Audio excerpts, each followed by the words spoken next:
is the day before the Cleveland Asian Festival 2018, and we've got the two featured headliners here with us today, Larissa and Baldwin Chiu, also known as Only One. Baldwin, let's start with you. You've been called a socially conscious hip-hop artist who raps about unconventional subjects. Now, I think the interesting part, especially in this Big Bang era, is you're a mechanical engineer, and your videos are hilarious. You know, I don't hear protractors or Euclidean vectors much in other hip-hop videos.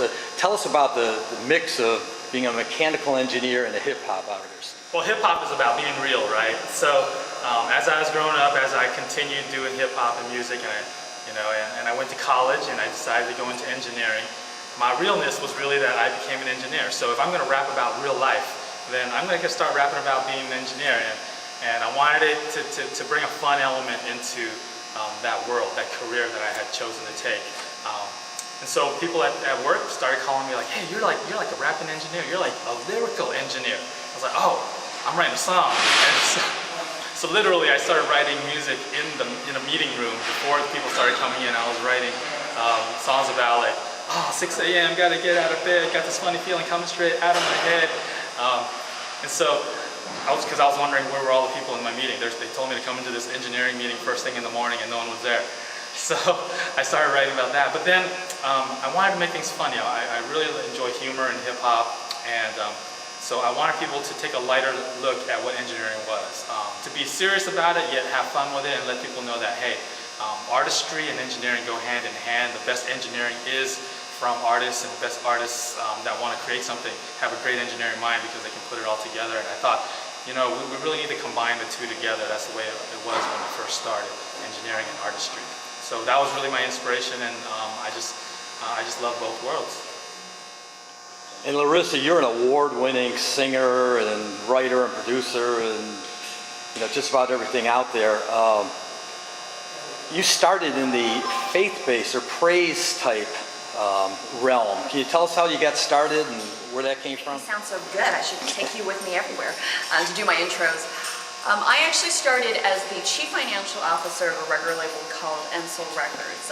So I had a business economics degree from UCLA, and even though I actually set out to be a music producer and songwriter and had actually no intention of singing, and one day when I was at the record label in the office, we had a group called Nitro Praise, which did gospel and dance EDM music.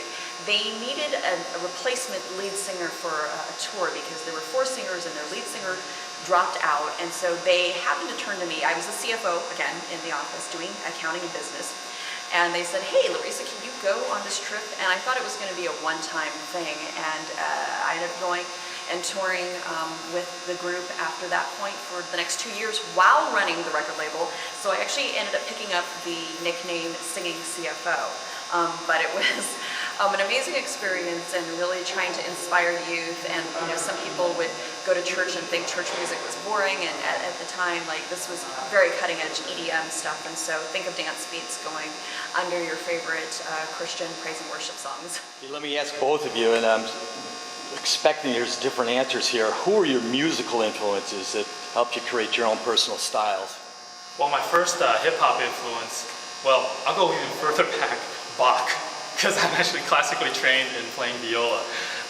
But as far as hip-hop goes, I think my first influence, I got to give it to Run DMC. I was listening to You Be Illin' back in the day, and I was like, this is hilarious! And I just really felt like this was like that really inspired me to start writing. And write about humorous things, serious things too, because Run DMC is a little political at some points too.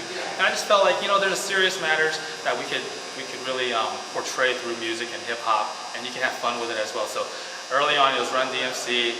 As I got into to listening to more T-Bone, he started rapping. He was rapping in both English and Spanish, and I was like, oh well, I could do that in English and in Chinese too, and still keep it positive.